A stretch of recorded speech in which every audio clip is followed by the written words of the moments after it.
Somebody else will decide. Somebody else will decide that as far as Malaya once the kids are found. Like I said. Yeah. Whether we get them at the table eating ice cream, which I don't think is ever going to happen. I think we're going to get bones in a box, but at least we'll get them. That statement right there just makes me feel sick. It is cold and it is callous. And it shows us exactly where Derwood stands in this. This has never been about Lily and Jack for him.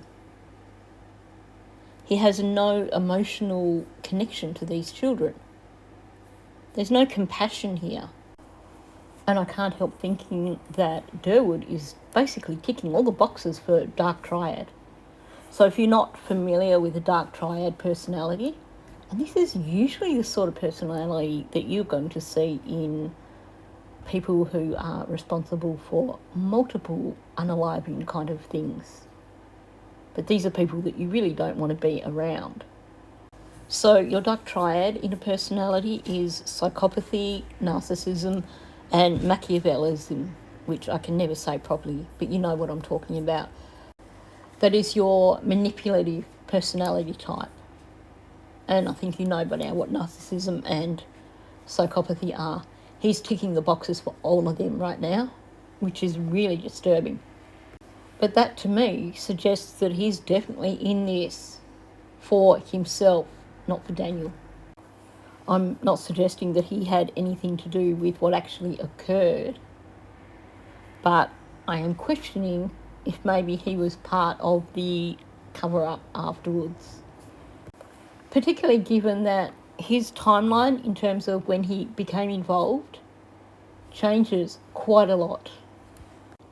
But also this initial statement of whether we get them at the table eating ice cream makes it sound like, you know, they've just gone through some traumatic experience and we're going to be giving all these things to them, trying to make them feel better by doing things like giving them a bowl of ice cream, giving them a special treat. It's just one big fantasy story. And if he's claiming, well, it depends which way you look at it. On one hand, he's like, oh, I hope the people that have them don't hurt them out of panic now. But then on the other hand, he's like, well, you know, they're in a safe place now and they're going to have the best life. And now, but he's saying, oh, you know, we'd have them home eating ice cream like they've gone through some sort of trauma and we've got to fix it. But it's this idealised fantasy that he's creating here in terms of them sitting at a table eating ice cream. It's not a real world thing, which in my opinion also shows us that he knows the children are deceased. Now, aside from just being really cold and callous, this bones in a box statement is also him using distancing language because he's no longer talking about Lily and Jack. And it's the same as him referring to what happened as this thing. It's avoidance. And if he was involved with the cover-up afterwards, then he's doing this for multiple reasons. First of all, he has come out hard in defence of Daniel. He's threatened people. He's told multiple lies. So he needs to minimise the whole thing in his head, because otherwise he's admitting here that he is supporting and defending someone who has done the most unforgivable of things. But also, if he was involved somehow, by minimising what happened, then it also minimises his own culpability. It allows him to, in his head, rationalise this as helping Daniel with a situation as opposed to helping Daniel cover up over the deaths of 2 children.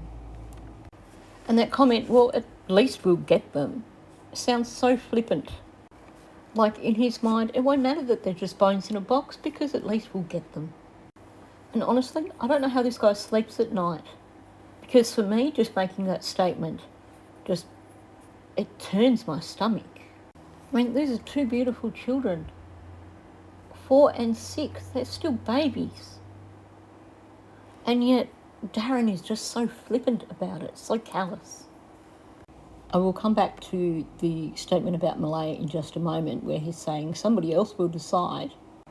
because I do want to play the full audio relating to that first and then address it in full. And then someone else is going to have to decide.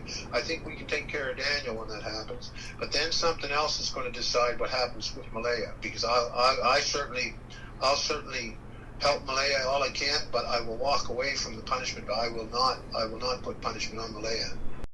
Clearly this guy has watched The Godfather a few too many times. Here he is talking about punishment for Daniel and Malaya like it's his job to do it.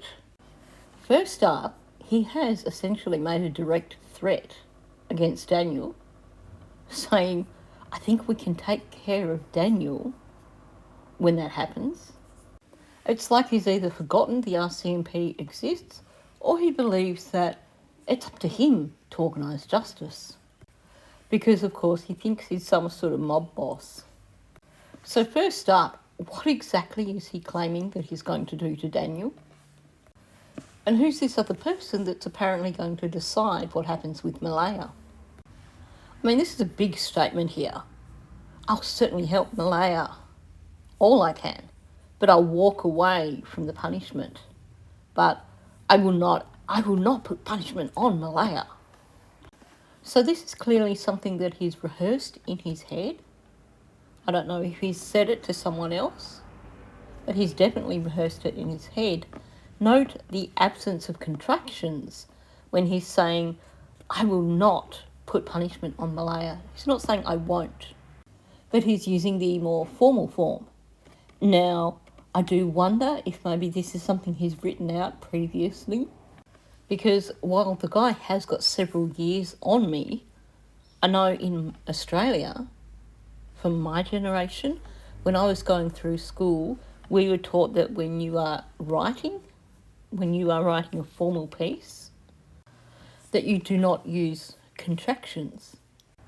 It's one of those practices that is no longer taught in schools, no longer an expectation in formal writing, but I would imagine for someone Derwood's age, it may be something that he was taught.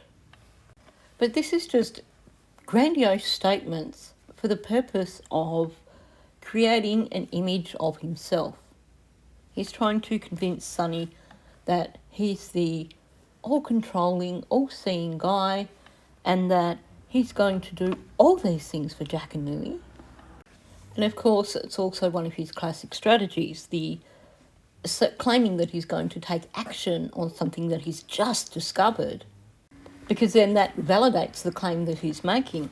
So here, the claim he's making is that Daniel is responsible and Malaya lied, which is actually the truth. They both lied though. But he's selling it by saying, look, I'm so convinced of it that I'm going to act on it.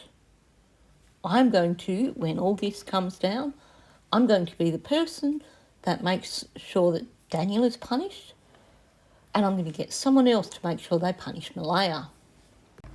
And again, we know that he's contacted a content creator because he wants this information out there publicly. He doesn't want her putting it out straight away, but he wants it to go out there at the right time. And there's a statement that he makes in the longer phone call where he's saying that Malaya was starting to send messages to people again. She was, in his words, starting to break, and he was worried that if she broke first and spoke to RCMP, that he would be charged with withholding evidence. Derwood, you need to be charged with obstruction. Full stop, end of story. But going back to motivation, he's convinced that when it looks like things are going to crumble, he's going to get Sonny to publish this, and he thinks this is going to get him out of trouble. But not only that, this statement he's making about Malaya, this is actually aimed at Malaya. He's hoping that she will hear this and that she will hear what he's saying in terms of, well, I'll help her, but it's going to be up to someone else to punish her.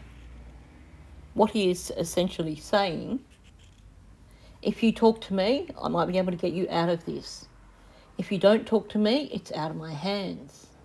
This guy is essentially trying to manipulate everybody around him. And given what we're learning about his personality here, I really can't see this as being something that he's doing for the sake of somebody else, for the sake of Daniel. Yes, possibly for his own son, Jordan, but in terms of Daniel, there's got to be another reason for Derwood pushing all this so hard. This guy is not a nice guy. You've heard it from the things he's said. And if you look at his Facebook page, you'll see so many bigoted, racist posts there. So this crap about dealing with Daniel and dealing with Malaya, mostly it's just bravado to try and sell his story.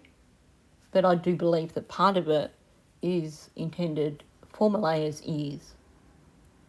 He's hoping that if it looks like things are going to fall apart, that he can jump in, get Sonny to release this before Malaya speaks.